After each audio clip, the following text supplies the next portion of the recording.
Are you ready? Yeah, let's go. Let's do it. We're recording. Hold that thought. Because I put this right here.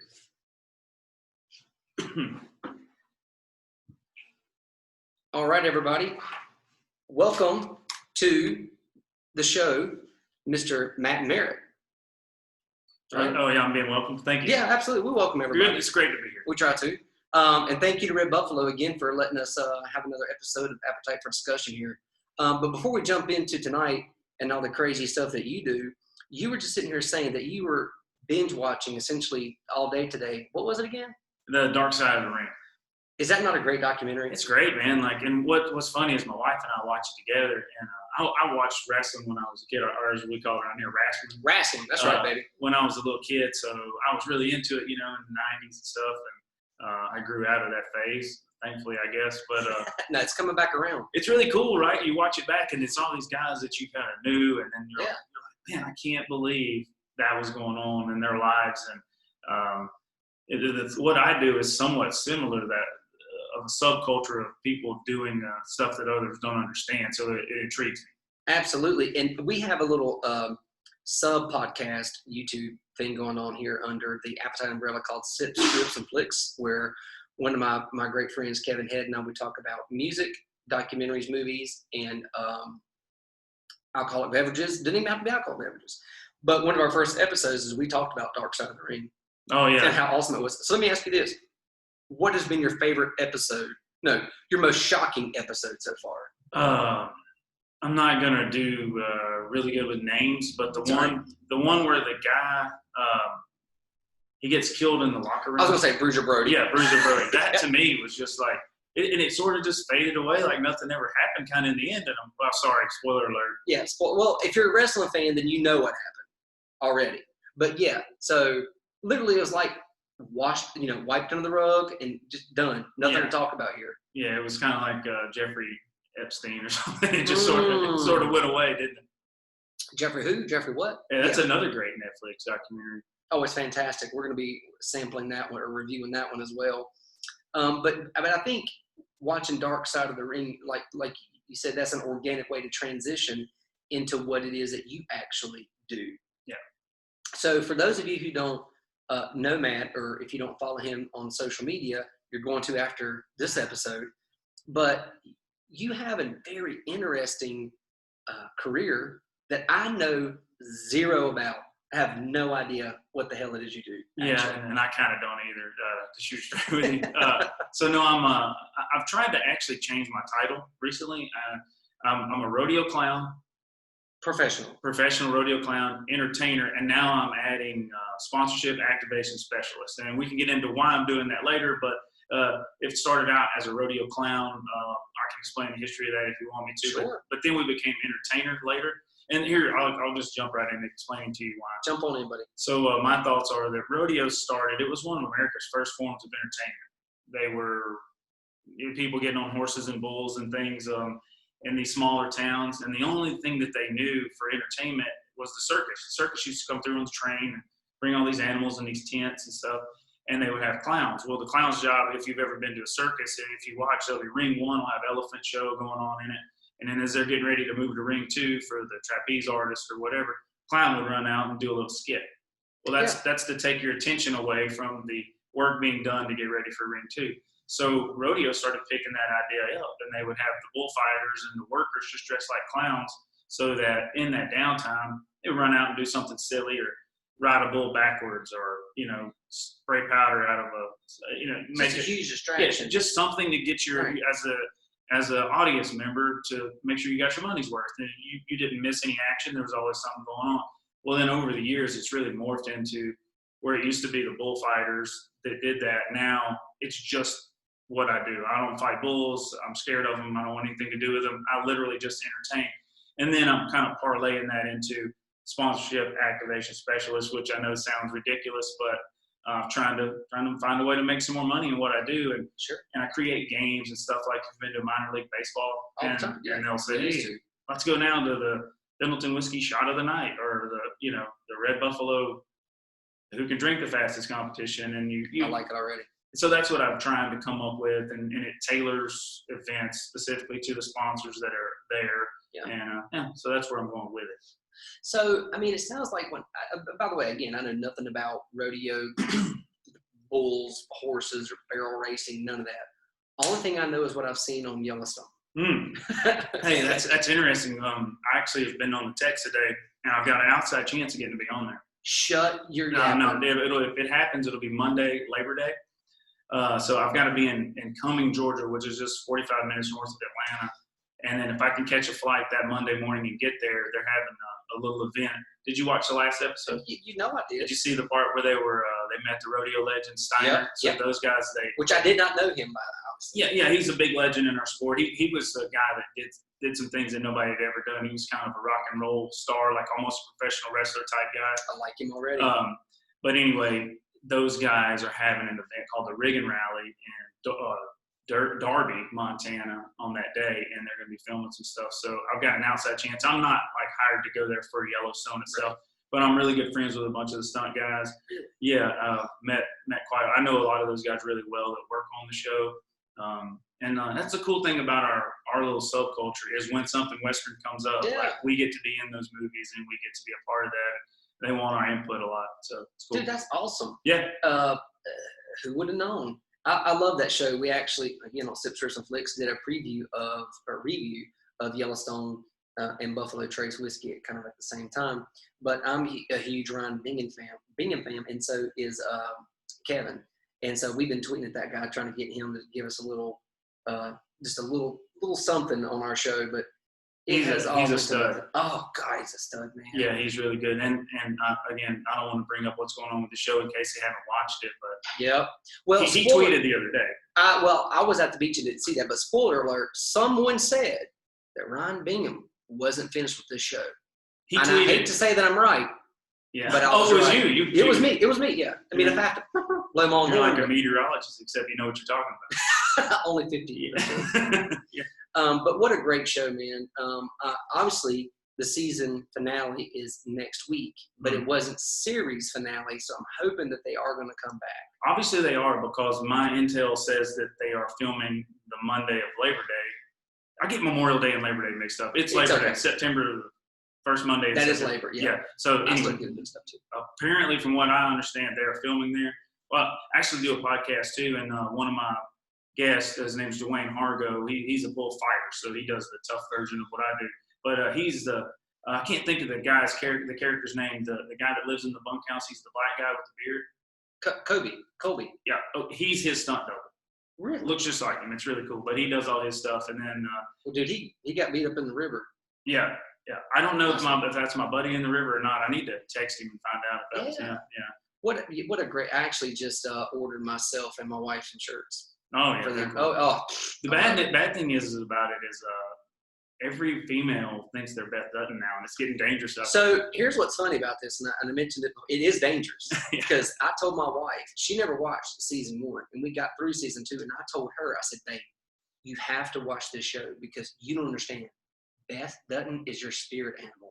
Do you understand what I'm telling you? Yeah. Like, this is who you would want to be. You're a tough guy if you're living with that. Well, my wife isn't far from it, but I do love you, honey. But I'll tell you who everyone loves, and I think I see it more so this season than previously, is Rip. Oh, yeah. His character has come a long way this season. Yeah.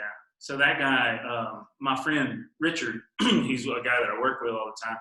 He's in cahoots with South Point Hotel and Casino. He's really good friends with the guys that run that. Well, the producer of the show uses a lot of that cutting horse business world, and they're always at the South Point because that's where things happen in that business. They have rodeo arenas and stuff in there. So anyway, they went to a NASCAR race in Vegas, and he's sitting by him, Cole Hauser. Yeah. So him and his wife are there with Cole Hauser and his wife. And he doesn't watch Yellowstone, my buddy. He shoes horses and rodeos for a living, doesn't care, doesn't look at his TV, And he's like, everybody wanted this guy's picture. And I kept wondering who he was. And anyway, I had showed him Yellowstone or something about it that day. And he was, that's the guy I was at the race with. I was like, he was in a suite with him and all this and didn't even know. I was like, come on, how lame. See, I remember him from 20 years ago when he was in the movie called Higher Learning. Yeah, and Dazed and Confused, too. Was he in Dazed and Confused? Yeah, he's the guy with the paddle. He is the dude with the paddle. Yeah. Damn, I forgot about that. Yeah, wow. But it's a small world. Yeah, but for all these, everybody obviously who listen to the show, that we love Yellowstone. Check it out, and you're not going to be disappointed in it. It's one of the best shows on TV. It's a really good show. And then I'll tell you one thing that we've struggled with in my industry is always we're very disappointed quite often in anything with a cowboy in it, right? Because they wear these hats that aren't really representative of what we wear. They're goofy acting. They just don't represent us, right? And obviously, look at me. I don't dress like, the Marlboro Man every day or anything. But you should. But no, it just bothers me when they portray us in a way that doesn't really fit our image. And they've done a good job. Now they're it's edgy. And there's some stuff like about the barrel racers. My daughter's barrel race, and I never would want them to think that that's what barrel racers are like, and it's not. But it fits their deal, and I understand that. However, there's a really, I appreciate the work they've done to make the hats look right and the way they dress and the music they choose to listen to. That's the lifestyle we really live, and it's really good. I think they for the folks who watch it and the people who really like it, they've tapped into something like if you could own a ranch or if you could be a cowboy, like the character of John Dutton and Rip, like as a man, there's a little bit of you think in both of them. Yeah. You know what I mean? Yeah, like you. But you got a little bit of the Casey too, who's the lover. Rip's going to come up and just beat your ass, and John's the president. Yeah. And he's the mafia don who's controlling all of this stuff. I just wish he didn't talk like that. What has happened to Kevin Costner's voice? I don't know. He just wants my commercials to sound louder, I guess, because I turned the TV up so loud. And maybe that's what it is. It's all about sponsorship dollars at the end of the day. But there was another movie that he was in recently where he had the same then I heard him on an interview talking about Yellowstone, and that wasn't his voice. So I don't know if it's something that he's having to do on screen, but it's not just with Yellowstone. I'm trying to think of the movie I don't know that he was in. He does really growl. It's almost like you're trying to listen. It's kind of a little bit. But great show, and I hope that you make it on there. I do too. And if you do, please send me a pic with you and somebody or on the set, and we'll tweet it out and do whatever. I'll likely be the first guy wearing makeup on there, so I should be easy to see. Yeah. I don't know, man. I can tell you now, Rip's face always looks dirty. And I'm just like, why does it look like he's been like rubbing his face in the mud or dirt all day? He's a man's man. He is a man's man. Yeah. And it's one of the things, I cannot watch that show without drinking a glass of whiskey. It's like it definitely makes my testosterone go up 100 points. Yeah, while watching it. I feel you. Because I'm a man. There you go. Everybody knows me. But they've done a good job. I really do think that, and a lot of movies haven't, and series and shows about rodeos or bull riding that have it in it. So kudos to those guys for that. So in that same vein of movies, I would kick myself in the butt if I didn't ask you, how does the movie 8 Seconds compare to like real world stuff? Pretty close, honestly. Is it really? Yeah, it really is. I mean, it's got some stuff to it. It's Hollywood like stuff. Everything. Yeah, I've actually met Lane Frost's parents a few times, and his cousin, I guess it's his cousin, Stetson. He runs a clothing line, and I'm kind of buddies with him, and we text back and forth sometimes. And they say that it wasn't quite like that, like some of the storyline, but that's movies, right? It goes that way. You look at it back, and the clothing is right. A lot of the bull riding is right, and a lot of the bullfighters and the announcers that are used in it, they're legit. So, that's the way it is. If you get the right people, like they're going to give their input. Like I was in the movie The Longest Ride. Have you ever seen that? The Longest Ride. We filmed it here in North Carolina. It's a Nicholas Sparks book, and Fox Studios did it. I know it, but I don't think that might be one of the Nicholas Sparks movies I haven't seen. It's all right. It's Clint Eastwood's son. It's a bull rider in it. Scott Eastwood, is that his name? Yeah. And, so he's the bull rider. He's from North Carolina in the movie.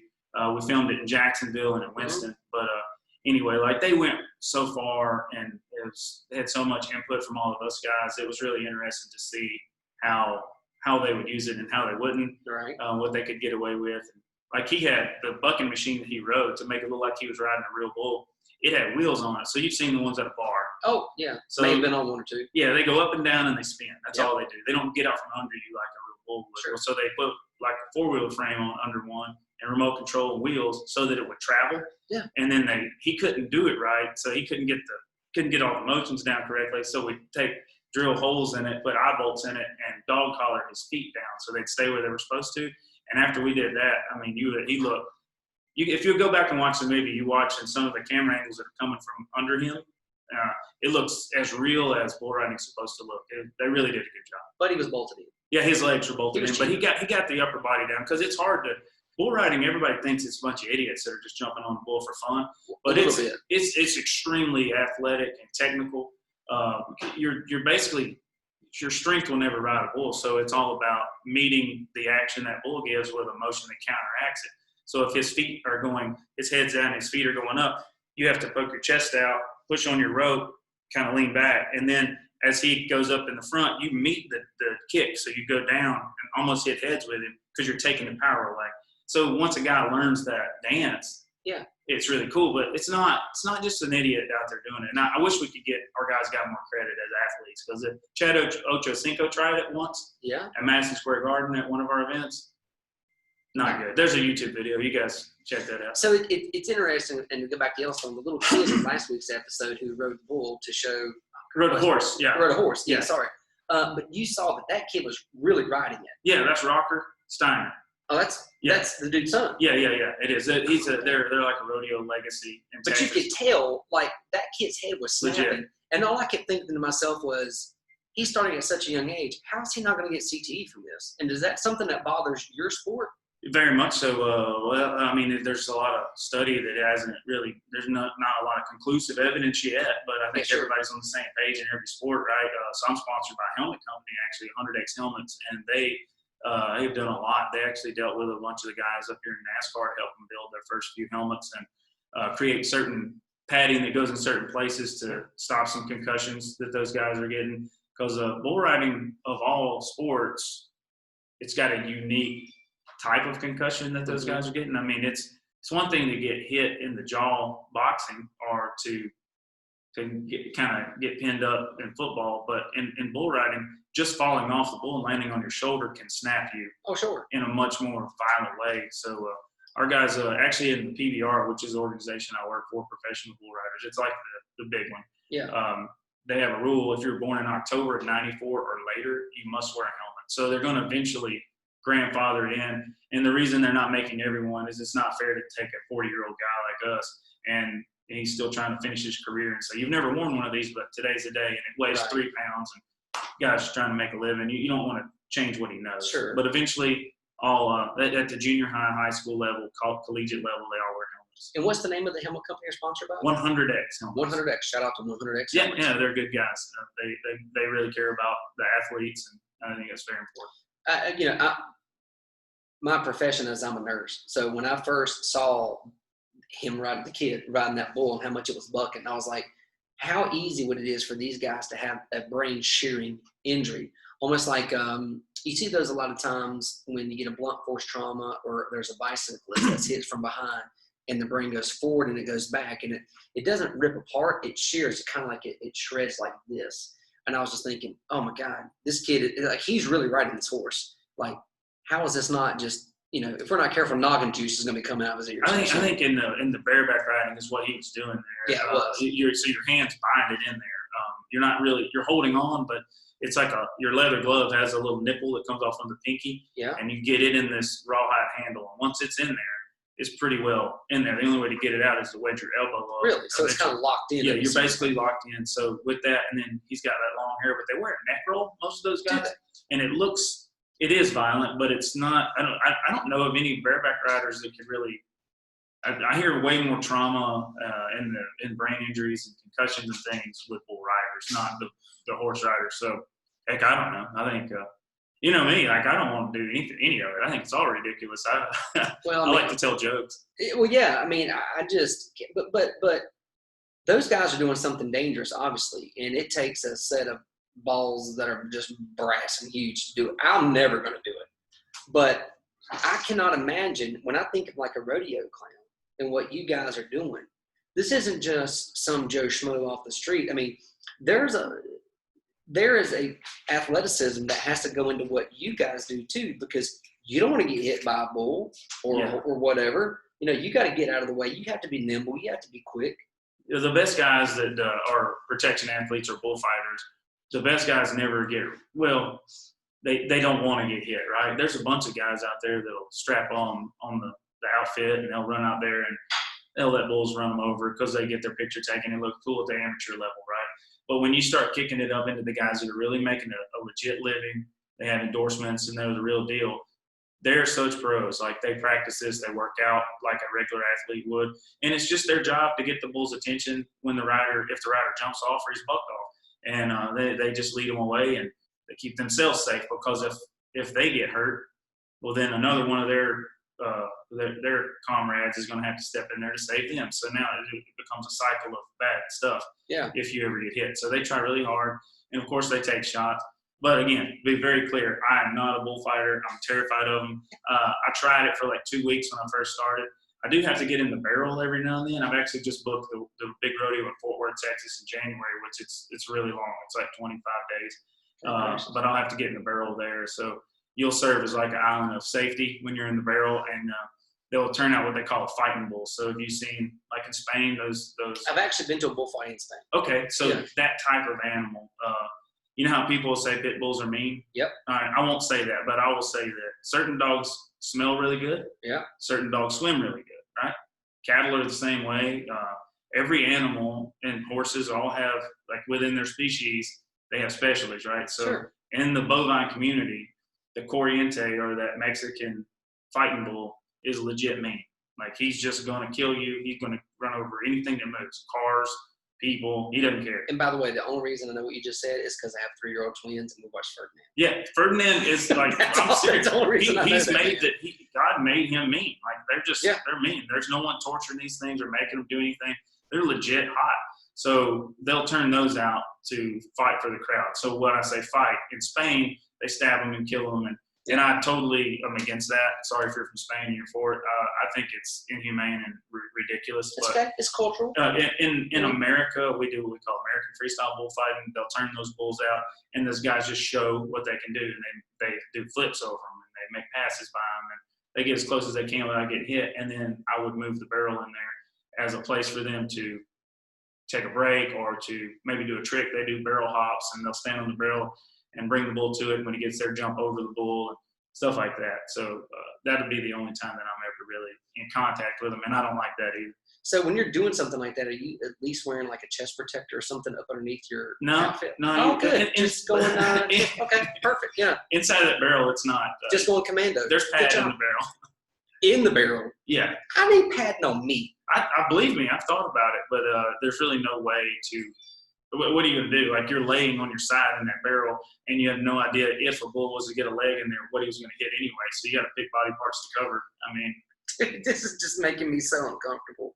Yeah. Like, I just cannot imagine being you're in a barrel, you have no control, and you're at the mercy of a wild animal, and you have no idea where his hoofs are going to go. I literally don't know why anyone invented it. Like, I don't like it. Don't believe me. It's just kind of like the one thing that comes with my job. Like, I guess as a nurse, you have to wipe some butt every now and then, you know? I tried not to. Yeah, but I mean, I try not to as well, but every now and then, it's part of my job. But here's the crazy part. Wiping somebody's butt is not going to stomp my brains in or kill me. And you don't like it. You don't like the bull riding. You know, you're like, I'm scared I'm doing this. But yet you will sit in a barrel and have a 3,000-pound animal, I'm assuming, with God knows how much force, stomp his legs down, and you're like, yeah, I don't like this. But yet you love it. Let me try to explain it like this. Let's say that you started this podcast and it took off further than you ever would have imagined. Yep. It starts making you more money than you've ever thought you could have made in your life because you just, you know, and you love it. And you probably do love it. I love it, yeah. So what if I said to you, look, I'm gonna get you to host another podcast for me because you're so good at it, and the only thing is I'm gonna pay you a lot of money, but the microphone's gonna maybe shock you every now and then. I'm in. You're in. So that's where I'm at. I hate getting shocked, but right, dude, things have gone so well for me, and it's been such a blessing that I just take kind of that part that I don't like and roll with it, suck it up, because I love the rest of it. I love the audiences. I love being around the people that I work with, and I love the challenge of trying to entertain people, because it's not like it was when I first started 20 years ago. You know, everybody has a phone now that has entertainment tailored directly to them. Right. I'm into fantasy baseball games. I play, like, I'm constantly checking sports scores. So my point is, if you're an audience member at a rodeo somewhere and you're getting a little bored, it's my job to have you not looking at your phone, right? Which is a tough job. It is, man. It's challenging, but I welcome that. I like it. Yeah. So you can actually, you can make a living by being a rodeo clown. Yeah, I mean, there's probably. And I don't mean that. And by the way, if I say anything that is, I know nothing about your sport, your profession, what you do. So again, I am. No, that's why I appreciate you even having me on, because I think more people from my industry should be, doing interviews and stuff, because it's so. I believe in what we're doing so much. It's America's. It's a great form of entertainment. We still fly the flag. We still pray before our stuff, And I'm not trying to get political. I'm just being honest. We're not kneeling for the flag and stuff at our deals, right? Like we're what America we think's always been, and that's how it is. And it's a great thing, And it's sad. The highest money earning Western sports athlete in the history of the world has lived here his whole life. He just moved to Texas, but he's raised in Mooresville and lives in Statesville. J.B. Mooney's his name. He's won about $8 million riding bulls. Still riding today. He just rode in Guthrie, Oklahoma this weekend. And, if you were in Wyoming or Montana or Oklahoma, you would drive into Statesville, Oklahoma, and there'd be a sign, home of world champion J.B. Mooney. Well, in Statesville, there's just nobody that talks about that stuff. So it's it's good to talk about it. Here is what's sad. I've lived in Statesville my entire adult life, and I'm 40. And I have never heard that gentleman's name. Yeah. And I think that is an absolute travesty. And he's sponsored by Monster Energy and Yeti, and he's got major endorsements, U.S. Smokeless Tobacco, back when they could still sponsor people. Yeah. I don't want to tell his business, but they were giving him hundreds of thousands of dollars a year. He was making a good living just legit money. And he's a dragon slayer. He's ridden every great bull that there's ever been. And when I say that, if you go look at his videos, I mean, just amazing the stuff this guy's done. And born and raised right here in Iredell County. That is crazy. I hate that too, because he's the type of person. I started this podcast for several reasons, but there is so much talent in our little hometown, and I want to capture some of that talent and share it with the world. But we do have listeners in other countries. But even in our own town, that they don't even know, there's a lot of what I like to call buried jewels and treasures here that people need to know. And I don't know if he would ever or if he ever comes back this way, but I would love to have him on just to share his story, so people know, there could be somebody out there listening, and maybe they're not into bull riding, maybe they're into something else, and they think they can't do it, or there's no chance, or there's no way to make a living in it. But yet they could hear his story, and they could be inspired to keep pushing forward, or to go do that, or to go, get your dream. Yeah, well, I mean, that's your question to me was, you can actually make a living. And, when I first started doing this, it was probably 1999 when I was in Louisiana living there, and rodeo and bull riding actually brought me here. I had, in 2001, I was on my way to here. It was in Galax, Virginia, actually. A guy put on a little bull riding up there, and I did it. And actually, believe it or not, bull riding got big here. There was a lot of smaller events that were going on. And in Iredell County or North Carolina? Just in I would say in the Southeast. North Carolina, South Carolina, Georgia, Virginia, Tennessee. So I started kind of getting in, it's like a networking deal. Like, you meet this guy who knows this guy, and you start working. And, hey, that guy did good. You should hire him. So it starts happening, and I work more and more and more events. And then, started getting on with the PBR, the company that I mentioned earlier. And with them, it's really skyrocketed. And then the PRCA, which is Professional Rodeo Cowboys Association. And I became a member there and started picking up more prestigious events and bigger events. And I would work in Australia a few times a year. And I've been to New Zealand, Mexico, and Canada. And then the more you get these jobs, the more people want to have you. Yeah. And so it's I compare us to golf. Okay. You got a few guys making millions of dollars, and then you got a whole lot of other dudes with a PGA card that they're washing dishes right beside somebody right now tonight, trying to make a living to make it to their next tournament. That makes sense. So that's how we are, right? We're a big deal. We're on CBS Sports. We're on CBS. We have our own digital network. It's really cool, but at the same time, it's a struggle for a lot of the guys. Mm-hmm. So if that's fair to say, and I'm doing well with mine. COVID's really hurt me a lot because they're still having events, but they're made for television. So there's no live audiences, so they don't need me. So I've been sitting on the couch a lot since March. But, if we lose it all, we'll build it back like we did the first time. It's interesting. I was having a conversation with a buddy of mine who has been on the podcast a few times, and he is a professional in the entertainment industry, and he works with a ton of, famous rock and roll bands, from Tool to Green Day to Kid Rock and all this other stuff. And you can have a recession and you can have, go through some struggles. But the entertainment industry's never felt that because there are people who have extra money and they can go do stuff. But this is a virus, so it has hit them different. They can't go on tour. They can't have a concert. This is, and that industry is taking a major, major, major hit. And I don't know how they're going to make it through. Well, it's been horrible for like my family in particular. I could speak straight from experience. Like I don't want to like get that personal that I tell you how much money I've lost. Sure. But I'll say that I had Calgary Stampede, which is one of the biggest rodeos on the planet. I had Salinas, California's rodeo, and then Salt Lake back to back in July. I was going to make more money in those 3 weeks than I probably would have made November, December combined. 3 weeks, I would have made more money than 2 months of normal work. I was going to kill it. And it was going to be, as my career's gone, this was going to be probably the best little run I'd ever put together. It was really a big deal for me. COVID hits, they all get canceled. So from experience, I'm just letting you know that it's been rough. And it's people like me, I'm not making millions of dollars a year doing what I do. I'm like a normal guy. That's the kind of income I make, but it's really good for what I ever thought I would make, I guess. So my point is that it's not the Kid Rock that gets hurt. Right. It's the guy that plays guitar for Kid Rock that's still trying to, pay for things around his house. He's not a millionaire. Yeah, it's the guy that runs the soundboard for Kid Rock. Right, the lighting guy. Who still makes a great living, I'm sure. They do. They do make a great living. It's if they can work. That's where it's hurting. And man, if you want my opinion, I guess if you haven't asked for it, I'm going to give it anyhow. Come on, bring it on. We should either quarantine for real, like straight up say, look, let's just take 3 weeks and stop and see what happens. And when I say for real, nobody's essential. Yeah. Like, go get your groceries. Of course, there are some essential things that have to happen. I wouldn't want anyone to die in their home. You have to have the hospital. I'm not being ridiculous. But as close as we can get to a real quarantine should either happen or just let everybody go. Because as far as I can tell, we're all going to just have to get it. Yeah. Because at this point, we're all just going to have to get the thing and see what happens. Well, I mean, I can tell you, my listeners know that I had it.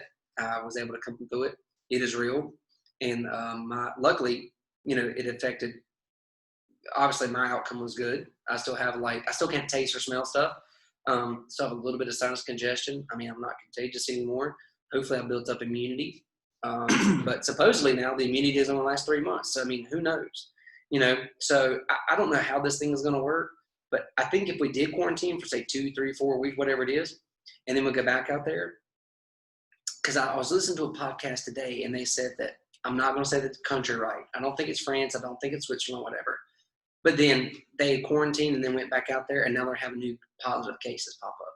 So here's the thing. If we did quarantine for X amount of time, and then we go back out there and we start circulating them out among the masses again, and then we start testing positive again, what are people going to do? Yeah. You know what I mean? I guess my point with the quarantine is we did what we called a quarantine in March and April, right? We did. So I missed a lot of work that I could have stayed in. And in the meanwhile, I'm driving downtown and I see basically every business open. That's right. And they got the air quotes beside essential. Like, okay, so they're a window company, so they have the potential to make face coverings that are made out of glass or something. Like, come on. Like, sure. I want them to work. I never would want anybody not to work, but for them to get to work, and then waitresses and barbers and salon employees and people in the entertainment business, we're just getting smashed out here. And I'm like, and meanwhile, everybody wants to just gather and forget about it anyway. Correct. If we say we're gonna have a street dance out here, I bet we could get a lot of people to come.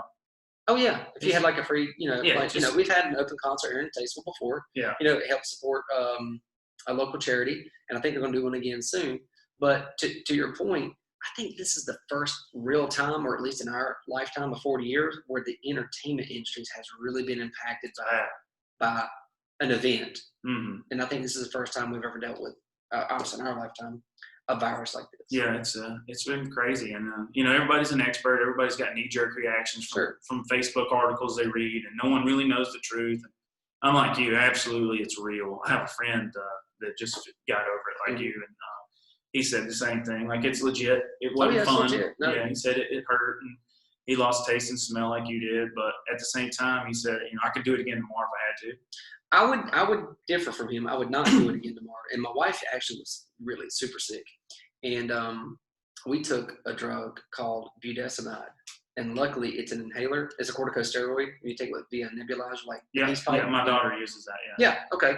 So, it literally, we were taking my wife. I was going to take her to the hospital. Doctor said take her. She was so short of breath, chest pain, couldn't get out of bed. And I put her in the bathtub, washed her hair, and luckily, my buddy and his wife was able to bring us the medicine. And we gave her the breathing treatment. She started running a fever. Gave her Tylenol. She fell asleep. She slept for an hour and a half. All listeners know this. I'm trying to warn them that. But she woke up from that. She was able to walk downstairs, get a drink, make a sandwich, go upstairs. We did another albuterol and budesonide treatment. 6 hours later, the next day, dude, she was walking up the driveway, up and down 3 times. And, unfortunately, this is one of those drugs that kind of get poo-pooed on right now. But I can't speak to everybody. All I can tell you is from my personal experience and in our house, without that drug, I don't know what we would have had to take her to the hospital. And it was to the point where I was standing with her. She was in the bed, and she was crying because she was like, I don't know if I go to the hospital if I'm going to come home. I mean, that's where we were. And it's a very scary moment. Like, that's a real moment with you and someone that is your world and you care about, and they're scared to go to the hospital. And I'm someone who, I make a living and I provide a roof because of hospitals. Yeah. I don't work in the emergency department anymore, but I do travel the country and go into other hospitals and train and teach. But, it was one of those oh shit moments. What are we going to do? Yeah.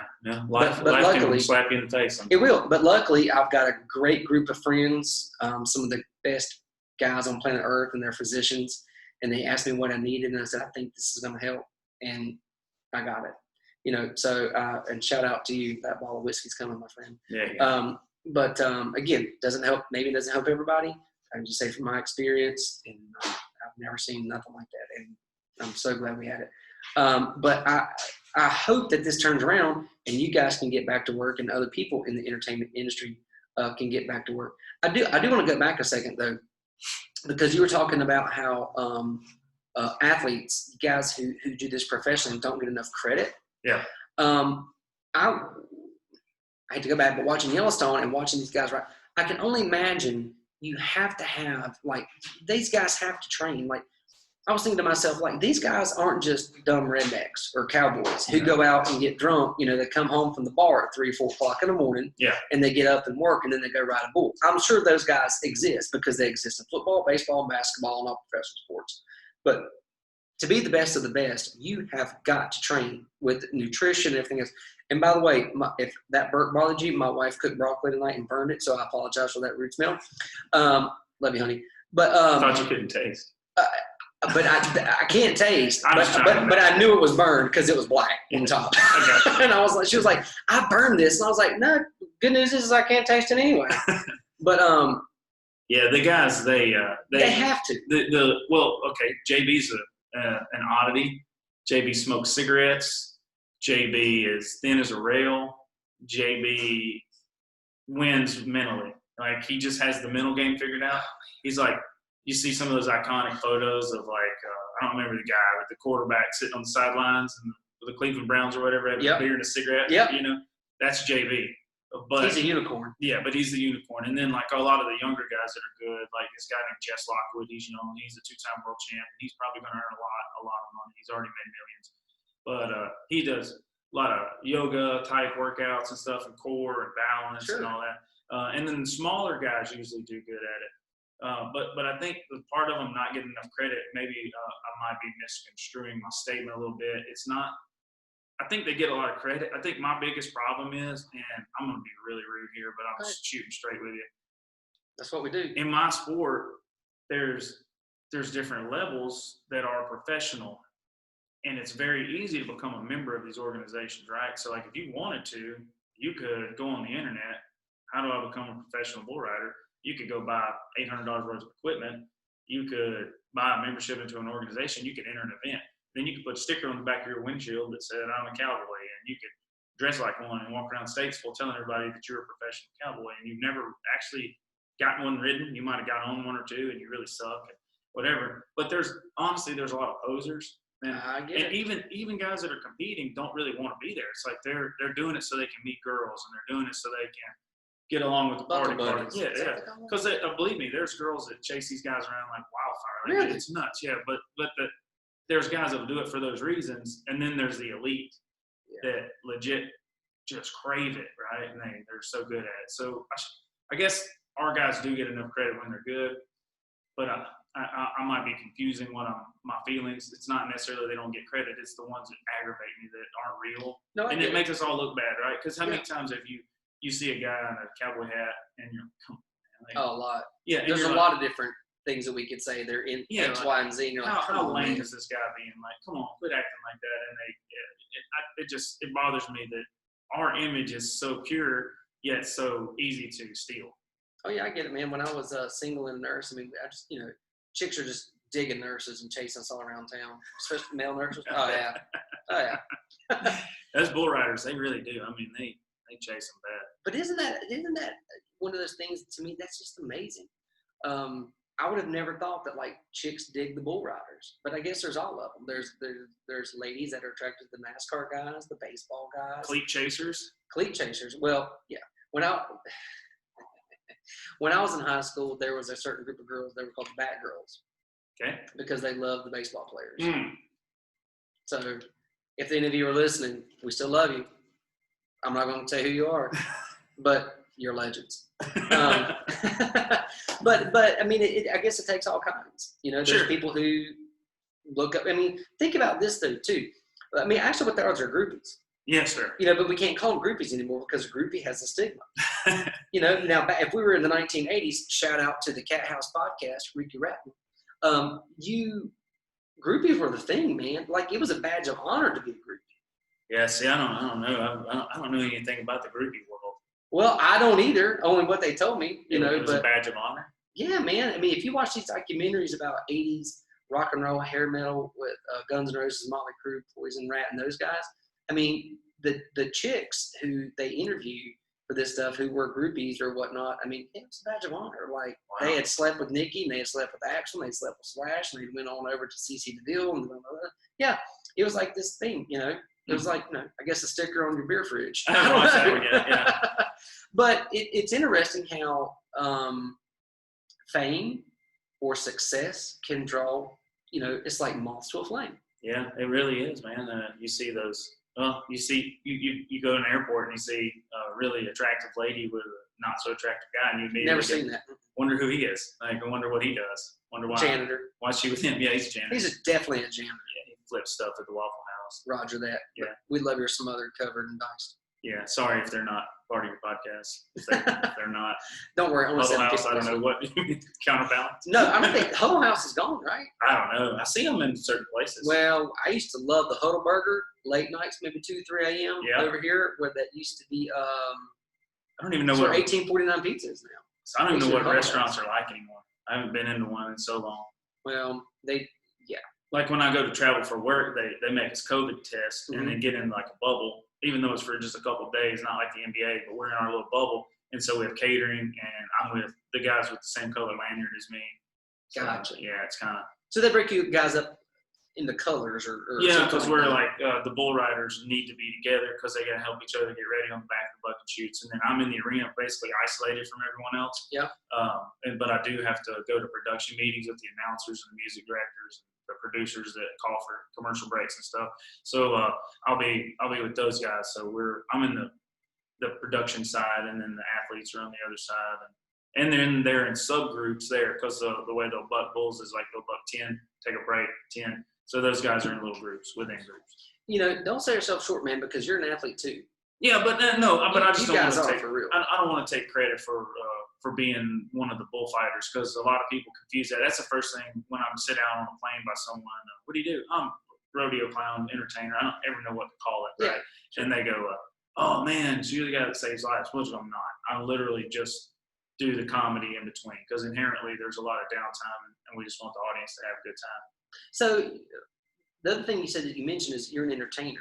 Yes. Right? So it's not just so how has that changed? How has that evolved in what you do, the entertainment part? Oh, it's changed a lot. Like when I first started, again, in 99 and 2000, there were like, I would do the acts, right? So I had like a car that did wheelie and blow up and the back would fall off of it. And I had these little skits that I would do that had a punchline and like a script to them. Yeah. And over time, that stuff still works, but I just got away from it because it's just not the audience doesn't they don't appreciate it as much, I don't think, because again, they've seen some guy with a car goes out and they know that it's going to break and they know that I'm going to fix it and they know there'll probably be some pyro and I'll leave, right? If you've ever been to a rodeo. I've never been to a rodeo. Okay, well, I'd love to come. That's kind of, well, I'll get you as many tickets as you need anytime. All right. But typically there's acts that exist. A lot of guys do a version of that. Clowns and circuses have kind of done the same thing. Most everything was stolen from circuses. Anyway, I would do those things, and now I've gotten to where I'll go out and I just come up with different little bits of humor that I do, or I'll do a giveaway in the audience, or I'll do something with an audience member. And like the few scripted things that I have this dance act that I do. You can probably see it on YouTube. It's been really popular on there. But it's Matt Merritt dancing, and I got the post hole diggers, milking the cow, cooking coffee, the bicycle. So these dances that I do. And that's been like my bread and butter, honestly. Sort of like if I were a musician, it would be like my hit song. Yeah. That one. And then, I just. It's your Macarena. Yeah. And I look up the national day calendar when I go somewhere. I look up celebrity birthdays, anything I can find to maybe turn into comedy specifically for that day. Or I look up every town I'm in, Wikipedia. Yeah. Anything that I can make those people feel special, right? I said this because you're here today at this moment. See, I think that's something I would have never thought about, that somebody's taking your profession that serious. So you're doing homework, you're studying, you're taking notes, and whenever you go to town X or whatnot, you're bringing something special to them that is specific to them for them to be entertained by. Yeah, and I'm not being ready to get my phone. I was going to show you. So let's see. Here's Guthrie, Oklahoma. I made notes. Guys cleaning the handrails. And then I put car wash in parentheses, and then Tiger King music, because I was in Oklahoma. Why so not? They were washing, because of COVID, they were washing the handrails. So I was like, we need to do the car wash for those guys and like have fun with those guys. And the audience would realize that those poor guys are just trying to work. And sure. They're, and I was going to give them like some Wrangler gift cards or something to be nice to them. And then, of course, the Tiger King. I mean, I was in Oklahoma, so I had to stab at that. I'm sure you've reviewed that one, right? Well, actually, Kevin and I started this podcast, the Sponsers and Flicks, a few months after that, but we will come back to it. A good friend of mine, Michael Walden, who is an amazing artist and graphic designer, he actually has done all the billboards in Myrtle Beach where the dude, Doc, whatever his name is. Oh, yeah, I've seen him on the show. Yeah, so he knows him, and he does all of his billboards and website. Really? Yeah. That was when I watched that, I want to get into your sips, riffs, and flicks. Oh, you can, man. Well, I just want to say, I've never seen anything in my life, and I've been further picking blackberries than most people have been on vacation, and I've never seen anything in my life that I thought, no, what? It can't. And then like 2 minutes later, no, it got worse. Yep. There's more. Like yeah. If you haven't watched it, put your children to bed first. And then, yes, it's not true. It's terrible, really. It's actually.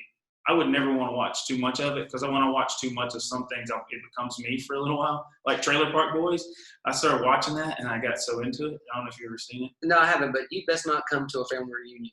Don't come to my house for Christmas. Yeah? Yeah, I got a little bit of Shameless, a little bit of Tiger King, and a little bit of Married with Children. That's my background. Yeah, it'll mess me up. I get around that stuff too much. I start like, I hope I never become the Tiger King. I don't know, but if you do, I definitely want you to come back on the show. Yeah, be a different version for sure. I don't know, man. That dude, it's one of those. It's truly it's one of those things like you're watching the train crash, but you can't stop watching it. You know what I mean? And just when you think it can't get more outlandish and crazy, but here's the thing that people have to remember, and even you, myself, my wife, these are real people. This is who they are. I put this on the big screen at the event I was at and go through this week, because I don't know if you can see, but it's a picture of Joe Exotic. The Exotic. hat he's wearing is a PBR hat. So that's the organization I work for. And I was like, I love being here in Oklahoma. You know why? Because you guys love us so much. And I want to give you an audible version of that. So everybody listening on the internet and watching on TV, listen really close. Everybody make some noise. Show us you love the PBR and cheers. And I said, now, everybody look to the big screen. I'll give you a visual reason to why I know Oklahoma loves us. And then I popped that picture up, and it was like, they had to love it. They did. They cheered. I think they hate him, because they don't want to be. It's a stigma. I guess we wouldn't want to be known just for, like, it's almost like if meth was invented in your hometown, like Hey, we're the hometown of meth. And we're so proud of it. No one's ever going to say that. We're not Wilkesboro. Yeah. However, I can say, you know, what's I going to say? I just ruined my own track of thought. I can't remember. Oh, one of the best things about that, one of the most funniest things to me, there was a few of them, but when he did his political ad, you know, I smoked a little meth. I thought kick you sex. Dead serious. As serious as you can be. And then when Carol Baskins or somebody put sardine oil on his boots and that, as he calls that, cat pulls him across and he's shooting at it. Yeah. That is just pure gold, man. It's the most unreal scenario that plays out into more unreal scenarios. Like, yes, it's the wildest thing I've ever seen. I try to be. I really think that your eyes are the window to your soul, and sure. Sometimes it's bad to watch. I'm sorry, I'm not attacking anyone, attacking myself. It's bad to watch too much of that kind of stuff sometimes. And it was just drawing me in like a moth to a flame. I just couldn't quit. It didn't matter how bad it was. It's like Bad Santa, you know that movie? Yeah. I had to quit watching it because it just irked me. Like, it was something I just couldn't do it. It wasn't funny to me. It was like supposed to be, but it bothered me. So is crass the right word? Yeah, maybe crass or just downright dirty. It's downright dirty. I will admit I finished it. But there were a few. Now that I'm a dad, I would definitely look at it differently. Yeah, I was a young dad. My baby was little at the time, and I guess maybe the chime's worn off, and now I can watch Tiger King. But back then it was right. Like, whoa. I want to be a better man than this. I can't be a part of this. So. Well, let's just know deep down, I'm not. Yeah. So, another thing that you mentioned that you're getting into the sponsorship stuff. Could you explain that a little bit? Well, I've decided to try to, and this is going to sound like so detailed that maybe I don't know if it's going to even be interesting to people, but Rodeo Clowns is how we started, and Entertainer is when we kind of split and became not bullfighters and rodeo clowns, but just entertaining is what I do.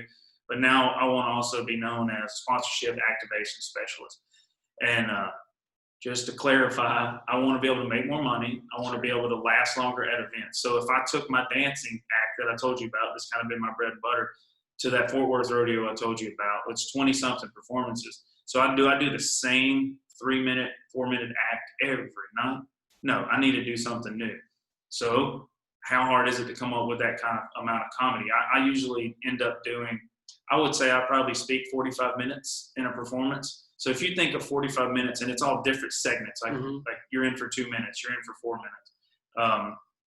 I can't just invent that with Wikipedia and the National Day Calendar every day. So I need some stuff. So I want to find a way to use sponsors. The Wrangler Shake Your Booty contest, whatever. So I'll get with these events ahead of time, and like if there's a bank that's sponsoring the event, I saw this thing a long time ago, and I'm going to use it. You get a wheelbarrow full of nickels or pennies. It's a lot. It's hundreds of dollars worth of pennies. You duct tape the bottom of their jeans, and as much money as they can shove in their pants, they get. Well, it's kind of cute watching them do it, but then the really funny part is watching them. You just leave them in the arena, and they've got so much weight in their pants they can't walk. That's funny. There's some comedy in it, right? And it's not the funniest thing you've ever seen, but the audience will feel and understand that it's tailored to that event. It's tailored to that night.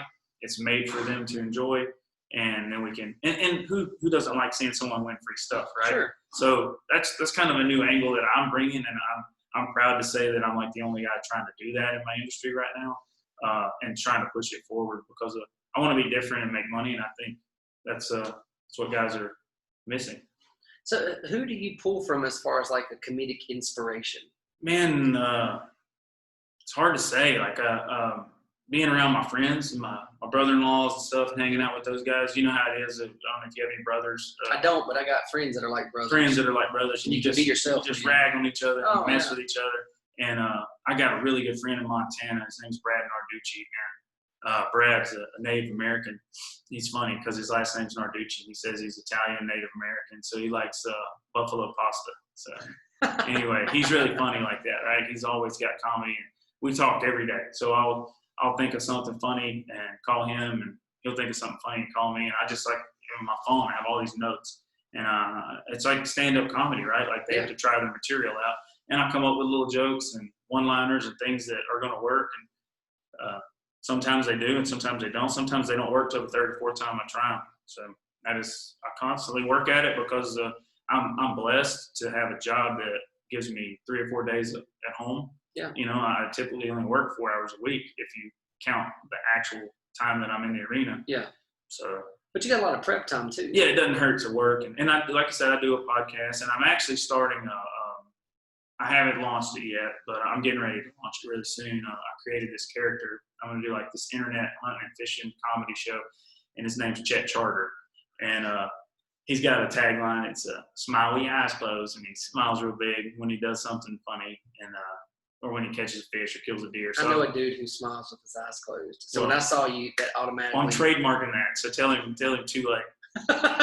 He's busy, but dude, that's hilarious. Yeah, so I've got probably 14 episodes filmed, and I want to get about a year's worth of stuff before I launch it, because I don't want to. Dude, this is going to be public here in just a few days, so you might want to go ahead and maybe put something out. I'm not ready yet, but just know it's coming, and I haven't figured out how to do it, so I don't even know why I'm bringing it up to you. It's just like I don't know. My social media has turned out pretty good for what I do as a rodeo guy, a bull riding guy. But I don't know if I'm going to just basically let this character start on my social media, or if I'm going to start over here in left field and let him start his own thing. Yeah, I don't know. It's weird, so I don't know how I'm going to even post it yet. Maybe you could start him over here in left field, but you already having that social media presence help build him up. Yeah. I don't know. Because you're going to know it's me, right? You're going to see me posting that it's me. So I think I might just do it that way. I mean, don't look at me. I have no social media presence. Well, I've been, as much as I travel, right? Like it's crazy the amount of people that I meet and I see and that see me entertain. And like, it's probably not crazy to think I bet I'm in front of physically in arenas over 1 million people a year. So damn, that is crazy. Yeah, it's a lot of people. So you're talking, we go to places that sell out coliseums and there'll be 10, 12, 15,000 people in these. They're not the biggest buildings ever. We're not going to Panther Stadium or Bank of America Stadium, but we're going to good sized buildings. You could probably do like Time Warner. That's like 17,000. Yeah. We play buildings like that. Or Spectrum. We do stuff all over the country, all over the world, man. And you meet these people and they follow you, and it's really kind of humbling. People messaging you and wanting to see more of you, and it's kind of cool. Yeah, no, I can't imagine having that sort of presence, being in front of that many people, and you're actually doing something that scares the shit out of you, but you absolutely love it. Yeah, and you get to make a living doing it. Yeah, that's honestly, all the cliche stuff. If you love what you do, you never work a day in your life. You can be a cliche if you want it to be, but I mean it when I say it. Like it's truly amazing, and that's what gave me the courage to start my podcast and because I don't know how you felt about it, but it's like intimidating for all you guys that listen to podcasts. It is when you're like, man, I want to do this. People are going to make fun of me. People are going to think it is stupid. People aren't going to like it. It's really easy to start wondering, but once you go, it's so rewarding, right? Oh, for sure. You do something you like, and so that's why I'm wanting to do this character, and I found out that I can make a living doing what I want, and just kind of put those blinders on, man. I want to go be me and do what I want to do. Dude, if there's one thing that we've learned from this virus and being at home is do what you want to do. Now is the time to change careers. I'm not advocating for it because there's some people still making a good living. Yeah. But if you wanted to try something or try a different avenue of making money or do something that's entrepreneurial, now is the time. And when you say like being intimidated or whatnot, dude, starting a podcast, yeah. Did I think anybody was going to listen? No. Do we still have a ton of listeners? Not really. Is it successful? What is successful? Yeah. Our tagline is listen, laugh, and learn. And if we can do one of those 3 things, if people can get one of those 3 things from an episode, then that's a win. Dude, no one can say anything or call me anything. I am a male nurse. I've been called it all. Yeah. So bring it. So I got a friend that's a nurse too. He actually fishes with me a lot. As when I go as that character, he's a male. He's a PA now, but he was a male nurse for a long time. And that's something they still call it a male nurse. Like yeah, you're not just a nurse. Listen, you got to hear what it's our okay. deal You're is. sexist. He rode bulls too. So he was a bull riding male nurse. He was a bull riding male nurse that is now a tournament bass fisherman. His name is Nathan McGathy. You guys can all look for Nathan. They're super attractive.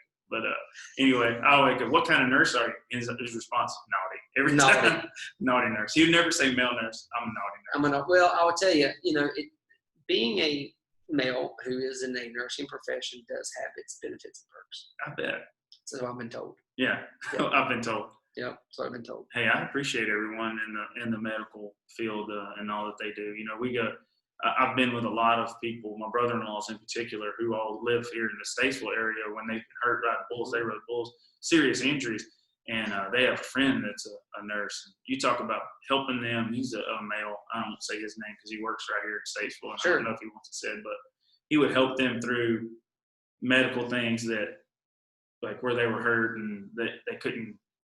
I don't know how to explain it other than the fact that having that guy in their life made some things a lot easier at times. Oh yeah, for sure. Saved them thousands of dollars. You know, I mean, I never followed the rodeo, obviously, but I knew when the rodeo was in town because we had an increase in clavicle. I was in the ER. Yeah. Clavicle and scapula breaks. Really? You know, people coming in. Oh yeah. You're being serious. Oh, 100%. Yeah. And but also I could see the attire that they were wearing. Yeah, true. And it's like either this huge fight broke out at the Silver Spur, or the rodeo's in town. Yeah. You know. Yeah. And that's what would happen. Well, they had the Boyce Knox had the Rafter K Arena over here in Statesville for years. What's that? Every Thursday over by the Babe Ruth Park. Yeah. And the water building. I used to work that. And he would have a bull riding every Thursday, and I'm sure you probably did see some guys coming in. It was really fun, man. It was really good for a lot of years having that over there, by the way. Young kids rode sheep over there, too. Yeah, they would do sheep, calves, steers, bulls, the whole deal. But it was really fun for me because I got to go and kind of practice stuff there. And it was like having I guess a musician having a club in town that they kind of like an open mic in a way. Yeah. Because I was going to ask you earlier, you're doing your bits, you're doing your comedy, but there's nowhere for you to really practice. No, that is the worst part. And I tell you what, I work with announcers, so it's like you and I would be a team, right? Yeah. You would be the announcer, so your job is to say, next up's John Doe. He's got a bull called Dr. Death. And then all of a sudden John Doe's not got his rope ready or whatever, and I've noticed that. So now I have to have the timing and the ability to say, oh, hey, well, guess what? I just noticed this lady over here with red hair. She's dancing. She did it ever so gingerly. Like, where I would start with something, and then the music director guy would come in with some music, and then the camera people get her. So I have a team of people that would work together. So the good thing is when I fail, I got somebody there to pick me up and help me and talk through. Like, if I do something really bad, they can almost like look away from the crash. Like, we'll go over here. Let's talk about Sonic. They're one of our great sponsors or whatever. So I have to try it on the fly. And I don't know, over the years, it used to be so scary to try new stuff. Because, again, when I started, I would do scripted acts. Mm-hmm. When I started breaking away from that, failing sucks. And I failed a lot. Seems like you improv. You just have to come up with stuff. And falling on your face sucks. But I'm so proud of that, right? Like, yeah, sure. I'm so proud of being able to do something off the fly. And I think that's kind of what I'm known for in our little industry, is being a guy that can think on his feet. They call it walk and talk. He's got a good walk and talk. He's got a good walk and talk. So I can, if the ambulance has to leave for whatever reason and we're not allowed because of rules to buck bulls anymore and it's 13 minutes, I can have 13 minutes along with the mic. So let me have it. You know, that's one of the things about podcasting too, is if you have someone, you know, they're majority of the time, the guests that I meet, like I didn't meet you before tonight. Yeah, we never met. I know, no, until I forgot my computer and was like, hey, I forgot the most important thing about this podcast other than you being here. I'll be right back. Yeah. You know, when you're having a conversation with someone, you want to be interesting, you want to learn, not just for yourself, but also there are people who are going to be listening. So there does become a point in time during a conversation or discussion with someone where you have to be able to carry that interview. And there's also points in times where you have to be able to ask the question or steer the question or do whatever the conversation to where they don't embarrass themselves, or you feel them going down a road that could shine a negative light on them, and that's not the point of what we're doing here. Yeah. So you want to steer that train back on the rails before it ends badly. Yeah, it's like you're a director. And, in a way, yeah. And it's crazy how difficult it can be at times. And we have something, this is really cool. This should be interesting to anyone listening. We do something called 15 Minutes of Honesty. So at the end of the performance, we all go to one of the hotel rooms that the guy's got and order some pizza or whatever. We'll sit down and we'll there'll be a moment where somebody in the room says, all right, 15 minutes honesty. And it's like everybody zones in and you look at your buddy and you go, after that third section of bulls, we were supposed to read some sponsor names, and then I was supposed to do this for whatever sponsor or whatever, and I was going to do some comedy. And you did this and said this way, and it really messed it all up. you kind of went about that wrong. So I'm not trying to attack you, man, but like, don't do it that way again, or at least try it a new way. And they'll go, okay. After the fifth section, though, dude, you went out there, and that one thing you did where you said it was inappropriate. Like the way you said that to that woman or whatever, it just came across creepy. Or they would do stuff like that for each other. And at the end of the day, it's not fun to hear that you failed. But your real friends tell you when your fly's down, right? Right. They don't just let you walk out in the public looking like an idiot. So that's been one of the biggest things that I've enjoyed. That's really cool, man. And that's actually really, I've never heard of another group of guys that actually have that moment to tell each other, to have that 15 minutes of honesty of where, you know, you're not allowed constructive to get your criticism. hurt. Yeah, right. Let's just put that aside. Let's just say how we could all get better at our craft and what we're doing. Yep. Is there a certain person in your industry that is a mentor or someone that you look up to? There's a guy named Flint Rasmussen, so he's like the biggest of the big in what I do. He's the guy that does all the big events. He's made the most money. He's got the big contract.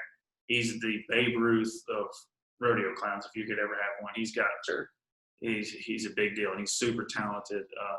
He has been a really good friend to me. I look up to him a lot. I look up to what he's done. He's the first guy to ever make any money without wearing makeup in the arena, like to do things outside the arena. He hosts shows, and he had a show on XM Radio for a while. He's just done a lot for our industry on his own.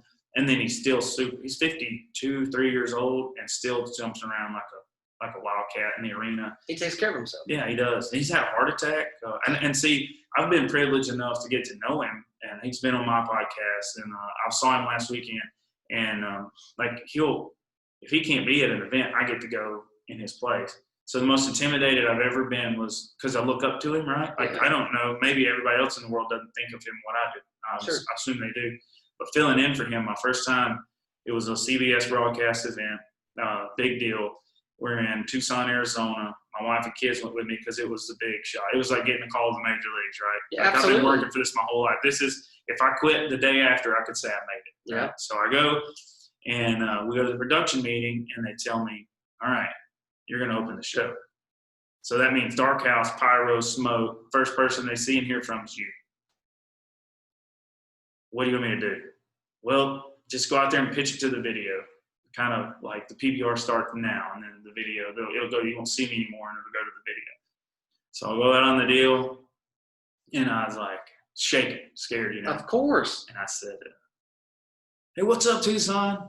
I'm not Flint Rasmussen, but I know the PBR is the greatest fans in the world, and I'm terribly nervous right now because this is my first time on the big stage.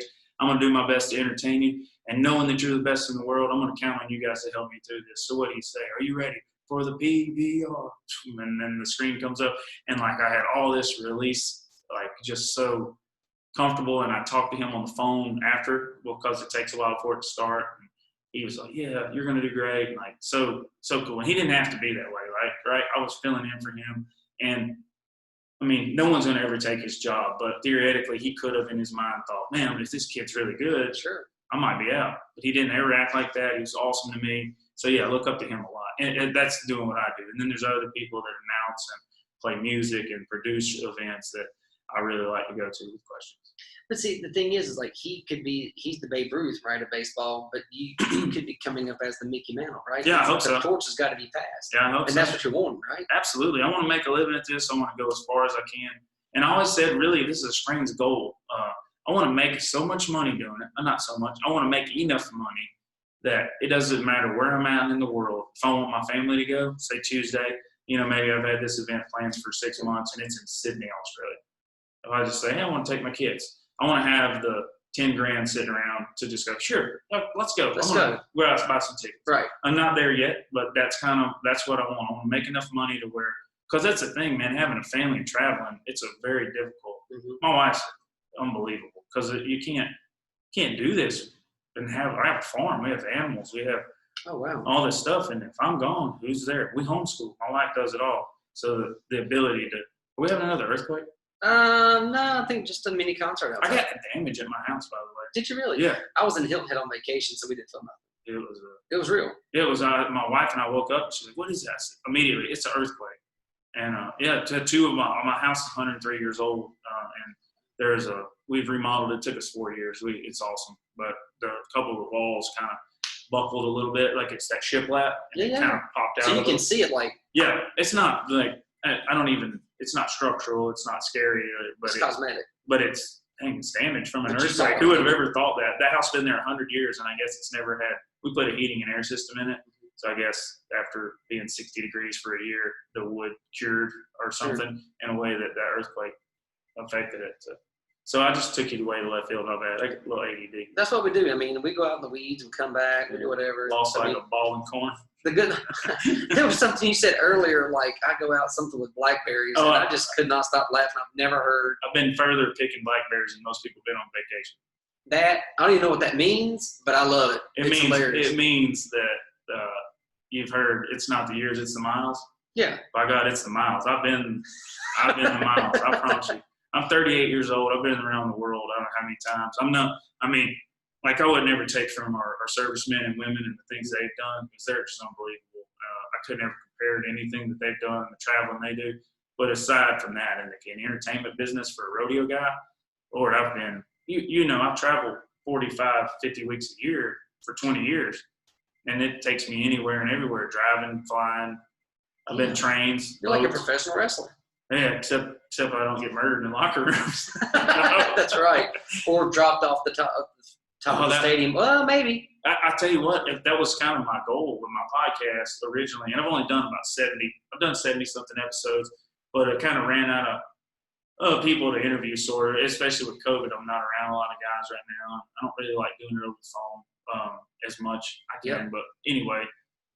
That was kind of my goal, was sort of like dark side of the ring, like get some stories that's going on. But it's like, I think you can't do it from guys that are still around. Like those stories, if you watch that show, it's people that have either died or, like people are just so fed up they're ready to tell those stories. But some of them are so bad. Jimmy Hart has had enough. He's ready to talk. They're just embarrassing, like so there's living people that I'm sure there's really cool stories in my industry that are provocative and wild, but they're just not ready to be told yet. They're coming. Yeah, it'll be cool because those guys, they live some pretty wild lifestyles. You imagine doing that, your mental state if you're a bull rider for a living?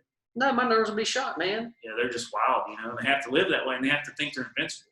You have to. There's a persona, mm-hmm. but you can't go out there. I mean, I have no idea, but I can only imagine. As a wee Tony, man, you must have to get on that bull or that horse, and in that moment, there has to be no fear. There's nothing. Everything goes quiet, and you're focused in on what you're doing. And at that moment, from whenever that, I guess, the gate or whatever opens, and you go out there for however long, that 8 seconds, 10, whatever it is, you have to know that you are invincible. Absolutely, and those guys, otherwise you're going to get hurt. Yeah, or hurt somebody else. They have to think that way and throw caution to the wind. They say the guy that's drunk in the vehicle usually doesn't get hurt. Right. And then if you're tense and you're like, you see it coming, sort of that's how those guys live. I'm not saying they're drunk all the time. Right. They just live that way. They're just fearless. They don't think about anything. And I think if they did, they say that bull riding, and I keep mentioning bull riding, not other rodeo events, but bull riding in particular, it's 90% mental. Because you'll never overpower a bull, right? They're always going to be stronger than you. So you have to have the confidence in yourself and your ability. And I compare that to like trying to hit a major league fastball. Like you only have so long to react. Yep. You just have to have done it enough times where it's just normal to do it. So bull riders, they get on a lot of bulls and they live that wild lifestyle, and it just somehow happens. It's interesting you mentioned that hit a fastball. I was just watching a documentary last night. It's a little older. It's called Fastball. And I'm a baseball fan. And the difference between a 92-mile-an-hour fastball and a 100-mile-an-hour fastball is 4 feet. And a 100-mile-an-hour fastball, your brain has 0.0396 tenths of a second to decide to swing or not. Think about that. Much less is there spin. Is it is it going to break? Yeah, it's going to rise, going to dip. It's going to, it's a really cool documentary. But that's cool. Fastball. It's called Fastball. I don't have internet at home, so next time I travel. Yeah, next time you travel, see if you can find it. I've got a Fire Stick from Lemon with Streams at James Free. Thank you. And you can watch any and everything. And you pay him. I wish I could get it. We don't. There's no provider, so they're going to get up there. I've called them. They're like 18,000 if I want to get internet. What? Yeah. And it's in my aunt's house on the back. There's a creek, and they can walk across the creek. And it's just there's not enough homes where we live. I live in North Iredell, up by the North Iredell Middle School, kind of up in that area. And they won't give us internet. And that just seems wrong. I need it too, dude. Like I'm trying to have a online, presence. Stuff. Yeah, trying to make a living. So if you ever going down Mount Vernon Church Road and see a guy sitting in a side by side on his phone, that's me doing business. That's you doing business. That is hilarious. Yeah. Speaking of you doing business, do you have sponsors? Yes, I do. Who are some of your sponsors? I have quite a few. Well, Hooey, I'm wearing one of their hats right now. It's a Western athletics brand, and they do hats and shirts. And they actually have their hats and lids, so he's done really well. Yeah, so good for you. Hooey, shout out to Hooey. Yeah, Hooey is what they call the wrap and the tie that they put on like calf's feet when they're branding them or whatever in rodeo. And that's what they do. And I wore my Wrangler shirt, Wrangler, long live Cowboys. As a matter of fact, I brought you a free. I'll get it out here. I got a card for you. You can get either a pair of pants or a denim jacket or whatever. Thank you. I appreciate it. I got a little bit of swag for you too, my friend. Oh, cool. Well, Wrangler, and then Vitalix. It's a company that makes supplements for cattle and horses and sheep and goats and stuff. All I have is horses. So that, and then the 100X helmets. Olathe boots. They make cowboy boots. Atwood Hat Company. And real-time pain relief, because, of course, real-time pain relief is needed. And if nothing else, I get sore from all the dancing. Right, just the dancing. Yeah. And I tell you what, we'll put all those sponsors, we'll put their names in the description here. And tell the folks where they can find you on social media and your podcast and anything else that you want to tell them about. How can they find you? Well, my podcast, I've stopped for a little while. I'm on a hiatus, but it's called Roadcast, ROADCAST, Roadcast. And it's about it's discussion like you're doing here, and it's interesting people that I meet on the road, a lot of rodeo athletes, but also I've interviewed the guy the first ever human to, I'm trying to think, it's not skydive, it's jumping, free base jumping, like jumping off a mountain. He jumped off El Capitan at Yosemite in California. The first guy ever. Now, did he have a chute or the bird? No, the chute. This was in the 60s, like the first guy ever. So interesting people that I've met. And I've got, like I said, about 75 episodes, but that's on anywhere you listen to podcasts, you can find it. It's called Roadcast. Social media on Twitter and Instagram, it's my name, Matt Merritt 8, the number 8. It's MattMerritt, the number 8. And on Facebook, it's Professional Rodeo and Bull Riding Entertainer Matt Merritt. So you look me up, I'll be able to get. There's I'm in a special group of Matt Merritts. We know each other. All the Matt Merritts, we found each other. Really? One's a football coach. One's a very famous poet from Lancaster, England. Then there's me. So I'm the only one with makeup. So if you look up Matt Merritt, you want to see what I'm doing. I promise you're the only professional rodeo clown. Yeah, I'm the only Matt Merritt pro rodeo clown for sure. There's not a lot of pro rodeo clowns anyway. There's probably about 50 there. So in the world, I'd say there's more than that. But I mean, I know personally. In my phone, I probably have 40 to 50 numbers of guys. That's not a lot, though, dude. No, it's not. But to think of the events, there's a lot of events. So if there's any young kids that want to be rodeo clowns, hit me up. I'll help you because we need some new guys. Some new blood. Some new blood out there, right? Yeah. You got to keep this thing going. That's right, man. Well, Matt, dude, I've enjoyed it. This has been a lot of fun. Thank you so much for accepting the invitation to come on. And all of you folks out there, check Matt out on all the social media. We'll put those in the description on YouTube and also on the podcasting platforms. And anything else? No, man. I'm not a perfect guy, but if I could close with any chance I get, I'd tell people to keep God first. I don't always do that myself, but I aim to, and I think that's a pretty good recipe for ending up where you need to be. Perfect. Beautiful. Thank you, everybody. Thank you to Hunk of Junk Calling. Thank you to Integrity Securities. And also thank you to Red Buffalo for being our big-time sponsor here, for letting us do what we do here. All right, thanks, everybody. We will see you again soon. Thanks. Bye.